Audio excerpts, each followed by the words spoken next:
Now, let's start with these two most ironic AI stories of 2026 that happened back to back. The first one begins with an AI attack. An AI that was so determined to pass a test that it escaped its sandbox and broke into another company in order to steal the answers. Exactly what happened to Hugging Face. After an enormous forensic effort, they finally found more than 17,000 attack events. And the first reversal was already a surprise because the attacker was not a mysterious criminal, but OpenAI's most advanced model that was trying to escape the lab. The second part of it was even stranger because you would start with the most advanced American model in order to investigate a frontier AI attack, right? So immediately, Hugging Face turned to the most powerful commercial ones for help. Then came what no one saw coming. The AI refused to collaborate because its guardrail mistook the investigator from Hugging Face as the attacker. Out of option, Hugging Face turned to Chinese open weight model, only then successfully pieced together the hack and a defense. And here comes this second story that happened in parallel of this event truly set the tone of an ongoing ripple of panic among the AI industry. It's Kimi K3's release, a Chinese open weight model that is so capable as the best of the best. Yes, I meant Fable 5 and GPT 5.6. While costing only half the price per million tokens, many developers were blown away by its capabilities. The AI models of these two stories, GLM 5.2 and Kimi K3, have two things in common. First, both are open weight, and second, both are by Chinese labs. Put two and two together. I don't blame many for start wondering what's the point in prioritizing and even investing in American AI commercial models, while in the end is the Chinese open ways that saved the world. So I spent days catching up with all these. Now, let me break down the stories and the thinking behind it with you. Along the way, I will also answer these questions. Start with, what's so impressive about Kimi K3? Is Kimi K3 just dirt cheap, or is it something else brewing? And why is China willing to distribute an advanced AI model so openly? And finally, what about the US? Is the US government protecting the AI industry or just the likes of OpenAI? But let's start with why people are so impressed by Kimi K3. The old trade-off in AI was really easy to understand because the best models were pricey and owned by frontier labs, whereas the ones that you could control were cheaper but not as good. It's an easy trade-off when the difference between a hosted frontier models and an open model was so obvious. So if you wanted the best coding, reasoning, or agent performance, that you accept the provider's price and their guardrails, their data policy. However, if you need to run everything inside your own environment, you accept a weaker model. What if this formula is no longer true? Kimi K3 with a 2.8 trillion parameter open weight model with a million token context window and a mixture of expert architecture, or maybe this is easier to get, that it basically surpasses Fable 5, the most advanced Anthropic model, and ranks first in 6 of 7 front-end domains. However, only if it were this simple. If you still remember my analysis of that 2026 Stanford report, dozens of benchmarks that results all depends on what you test and how you test. So if I also introduce this test, the story flips. The capability-wise, it aligns with what others see. This independent facility called Artificial Analysis placed Kimi K3 second behind the Fable 5, ahead of GPT 5.6 so on its overall score. And as you can see on this chart, even though Kimi K3 has overall better analytical quality than Fable 5, but worst presenting quality, just think like Kimi K3 as a super smart STEM grad, but with issue presenting the conclusions. But this next chart is really where the opinion of the half-price Kimi K3 token play falls short. Because in order to complete the same tasks, that its expense actually catching up with Fables. Does this make Kimi K3 now just another model to be buried in history? Actually, quite the opposite. You need to understand that this model is impressive not just because its capability or its lower-ish token price, but because of its openness. Oh, by the way, before we continue, have you been looking for substance for a while? Now you found it, so subscribe and share this video. Is this AI's Android moment? Now, here's a question for you. Why open a model at all? Now, before we answer that, first imagine that you are opening a coffee shop, and thus you need an espresso machine. With the premise of that older machine can produce equally high-quality coffee, OpenAI Anthropic sells the Americano straight to you and your customers, while it saves you all the effort of training staff, buying beans, and maintaining the machines. Each coffee carries its own rules and its own margin. Whereas Kimi gives the machine away, meaning that a coffee shop owner like you can now build your own menu around it without asking for permission or worrying that the rental price of this machine may rise next month. And then once there are enough coffee shops chooses the Kimi machine, the valuable businesses start to form around it, because then you have the repair firms, you have the barista training accessories, you also have the recipe books, basically the whole Kimi machine supply chain. The supplier itself may earn just a little bit of margin or nothing, but now it becomes the default. Competitors, yes, can still sell excellent coffee, but they are now competing against a growing ecosystem and a lower switching cost. If you paid attention to this whole story and you start to realize this underlying logic, you will find the keywords like long-term strategy and wide adoption. Or use Android versus iOS, for example. Google's plan for Android wasn't for it to become its biggest revenue stream, but simply for it to be everywhere. If any one operating system dominates major smartphones, it controls the whole mobile phone software ecosystem. So Google made Android broadly available as opposed to the iOS, which is only for iPhone. Since then, Android effectively took over the market, and everything Google cares about is under its control, like search advertising and cloud services. So if we now come back to AI, even in its far less open nature, an open-weight AI model still serves a very similar economic purpose as its open source counterpart. It brings possibility to enable broad adoption. It makes the model layer less defensible. This matters to the Chinese versus US equation that I will explain later. Especially with a ability on par with the best commercial ones, this is the exact reason why Kimi K3 went viral, because this is no longer a question whether you choose dumb but open or smart while closed.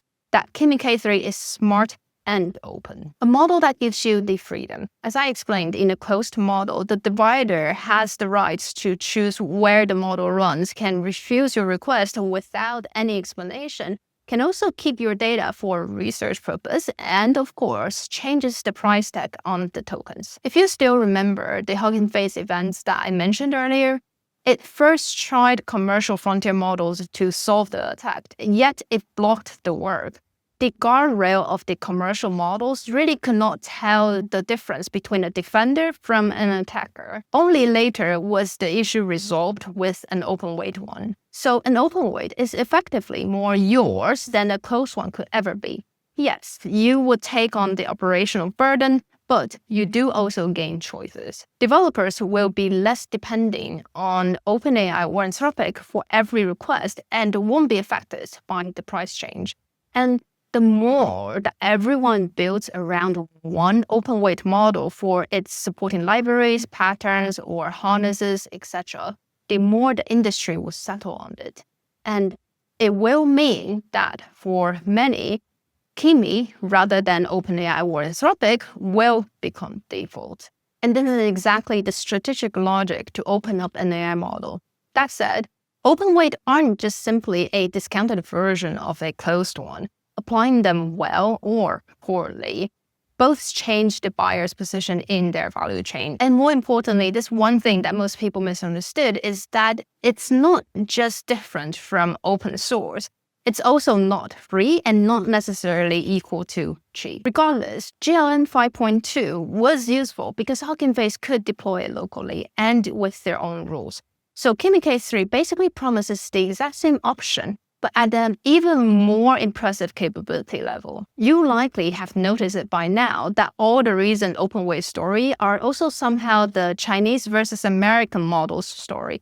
GLM 5.2 is a Chinese model, same as the viral Kimi K3. In fact, Here's a comparison of the latest open-weight model. Among the top 5, only Inkling is a US model by OpenAI's ex-CTO, and it ranked 5th. So inevitably, I have to ask, if AI is so strategically important to many industries and effectively to a whole country, why does China give it all away? By the way, do not hoard knowledge because it's not good for your karma. Do share and hype this video. Why China gives it away? So we talked a lot about the freedom you gain by choosing an open-weight AI model. That is useful maybe for the developers. But Moonshot, the owners of Kimi K3, isn't really a charity business. So why would they give away the model in the first place? The answer becomes clear when we zoom out to the industry structure of a country. Reason 1, economic structure between China and the US. Now, I want you to assume a capable AI model that becomes so cheap that it runs everywhere. In America, an economy built basically around software, cloud computing, and intellectual property. The model is the product, and every request is revenue. So the obvious business in this case is to own the model, charge everyone else who use it, and dominate the world with services. Whereas China sees it from a very different lens. As a manufacturing-led country, the model is a resource. China has a vast domestic base of factories, equipment makers, and vehicle companies, and supply chains that can absorb cheap intelligence into physical products. So they aren't looking to the models for high-margin software economics. Instead, AI models are just as much as a resource as electricity. To them, that ultimately boosts the physical world. This is why Xi's language about openness matters.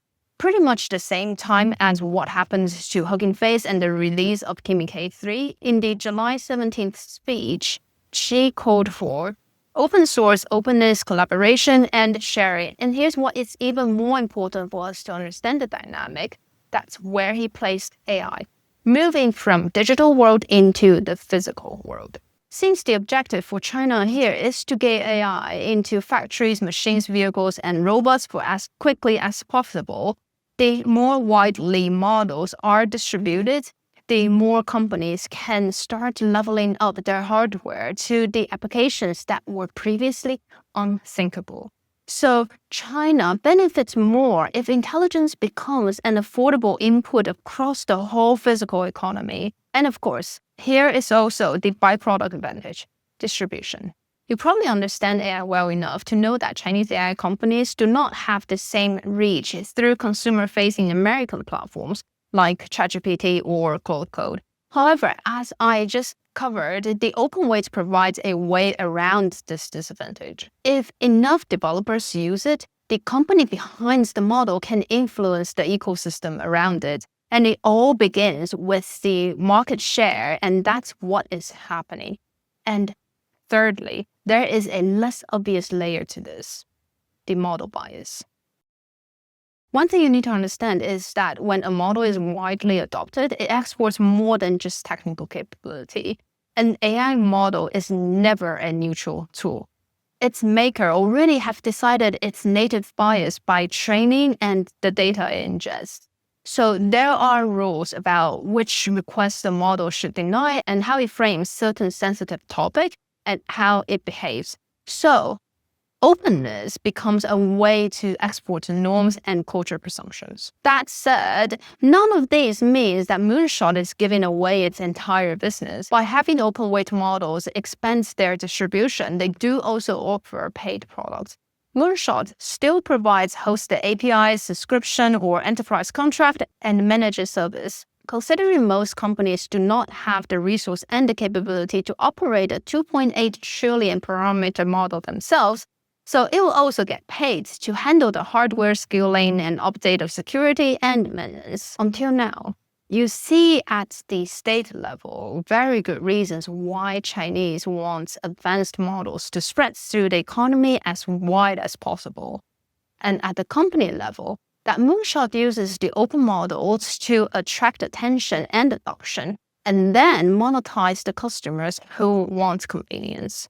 While China is doing everything it can to make the model difficult to avoid, America's leading labs are asking the governments to tighten the control. The washing machine tariff. I want to tell you a story about the washing machine tariff if you've never heard of this. Around early 2010, the American washing machine manufacturer complained about the foreign rivals were undercutting them. Washington tried a series of narrow remedies, but it was more like a whack-a-mole than anything useful. Until Trump's first term, it imposed a blanket tariff on every single imported washing machine. At first, this looked like a clean win because it made foreign-produced washers more expensive, so consumers will be more inclined to buy the domestic-produced one. And it was also expected that the washer price would rise, so they did. However, the dryer's price also rose. It took many economists by surprise because, after all, dryers were never tariffed. So why? Because people buy them as a pair. So once foreign and domestic sellers realized that they could charge more for the washers, the matching dryer's price rose as well.